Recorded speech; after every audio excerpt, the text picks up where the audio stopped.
6:50, otra entrevista muy oportuna la que vamos a realizar a continuación y se los prometí tempranamente y he compartido con ustedes la manera profusa con la que distintos medios, los medios de comunicación más importantes del mundo, todos le están dedicando sus principales titulares de primera página a la decisión del presidente ruso de suspender el último acuerdo de control nuclear.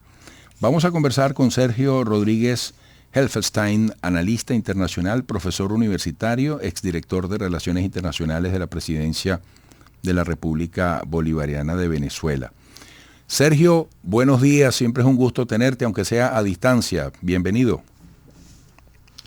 Buenos días, Eduardo. Muchas gracias por esta nueva invitación. Fíjate. Aquí estamos listos.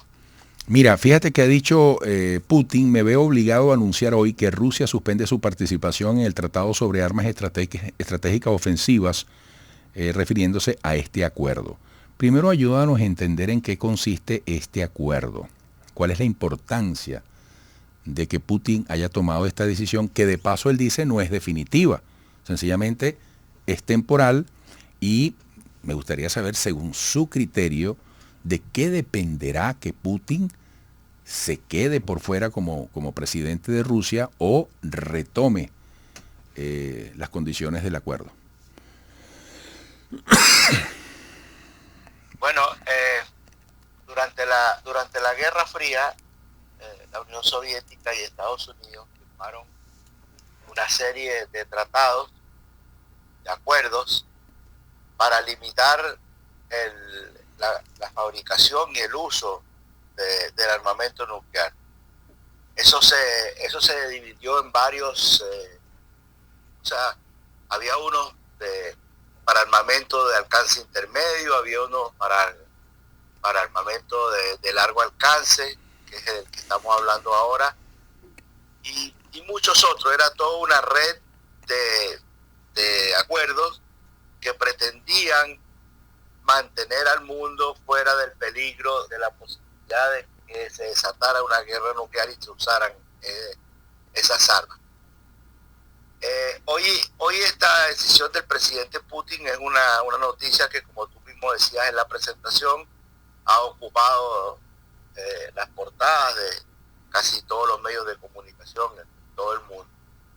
Sin embargo, hace 4 años el presidente Trump rompió el acuerdo INF, que era un acuerdo muy importante porque era el que limitaba el uso de armas nucleares intermedias, y eso no tuvo mayor repercusión, nadie le dio importancia, lo cual te muestra claramente, siendo también muy peligroso, incluso tal vez más peligroso porque las armas intermedias están están mucho más, hay una cantidad mucho mayor de armas intermedias que de armas de largo alcance. Y sin embargo eso pasó inadvertido, nadie dijo nada, nadie opinó nada, lo cual te da cuenta de que hay un uso discriminado de la información. Ambas decisiones son decisiones lamentables, pero se manejan de cara a la opinión pública de manera distinta. La respuesta que ha dado Rusia, en palabras del presidente Putin, tienen que ver con el propio desarrollo del conflicto en Europa, las amenazas crecientes que hay. Ya la OTAN ha dicho abiertamente que hay que derrotar a Rusia y desmembrarla e incluso desaparecerla como entidad política. Entonces, eso es posible hacerlo con países pequeños, con Venezuela. Amenazar a Venezuela es fácil, amenazar a Nicaragua es fácil, pero no pueden amenazar a Rusia de la misma manera. Rusia es la mayor potencia mundial del planeta.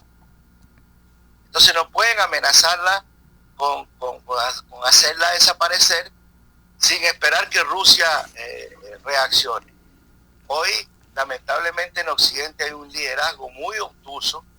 Si tú comparas, ayer mismo hubo el discurso del presidente Putin y hubo un discurso del presidente Biden en Polonia, y tú te das cuenta de la distancia desde el punto de vista de la conducción del Estado, incluso en términos intelectuales que hay entre uno y otro.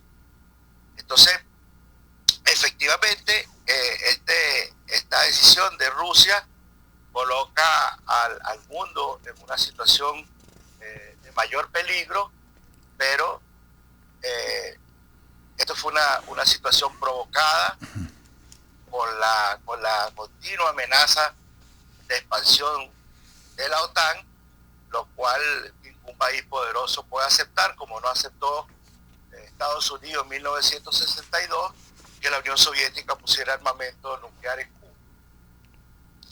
Ahora fíjate Sergio, dentro de tantas informaciones que han referido o tantas primeras planas que han referido esta noticia, recuerdo que en algún momento se destaca la aclaratoria de Putin, en el sentido de que esto no es una respuesta por la ayuda que está recibiendo Ucrania en este momento en materia de armamento, que eso no tiene nada que ver, la razón es la que tú acabas de describir.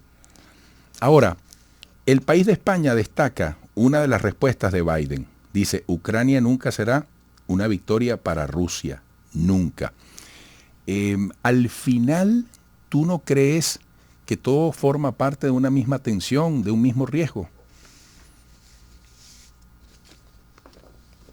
Mira, en estos temas militares, Eduardo, yo prefiero escuchar a los militares que a los políticos. Porque los políticos no saben nada de la guerra, además no van a la guerra, ni siquiera mandan a sus hijos. Y yo le he estado siguiendo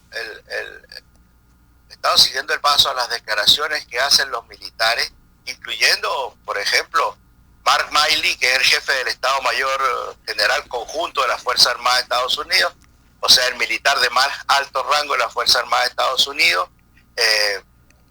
He leído a varios militares alemanes, a uno austriaco, a uno suizo, y lamentablemente lo que dice el presidente Biden no tiene ningún asidero en la realidad.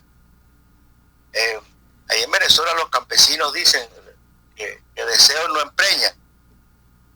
No se puede hacer un análisis, además de una situación tan compleja como la situación estratégica global, y las definiciones de política global, de política estratégica a partir de deseos. Lo que está ocurriendo en el terreno es que Ucrania está perdiendo la guerra. Mira, Eduardo, hasta ahora le han enviado más de 500 tanques a Ucrania y no ha pasado nada, absolutamente nada. Que le envíen 300 tanques más no va a cambiar nada, cuando Rusia apenas ha utilizado el 10% de su potencial militar. Ucrania ya no tiene capacidad de movilización de soldados, están movilizando a las personas por la fuerza, los están virtualmente cazando en las calles para que vayan a la guerra. Ucrania no tiene industria militar. Ucrania depende absolutamente de lo que le abastezca Europa y Estados Unidos. Rusia tiene un potencial de construcción de armas gigantesco, que además se ha reforzado porque están trabajando en 3 turnos. Caray. Entonces, querer venderle al mundo de que Ucrania tiene alguna posibilidad de ganar la guerra es un absurdo, y en la medida que la guerra escale, que la guerra continúe, los objetivos van a ser superiores. Lo ha dicho Rusia, en la medida que le vendan armamento de más largo alcance, la guerra tiene que continuar, porque los tenemos que alejar mucho más.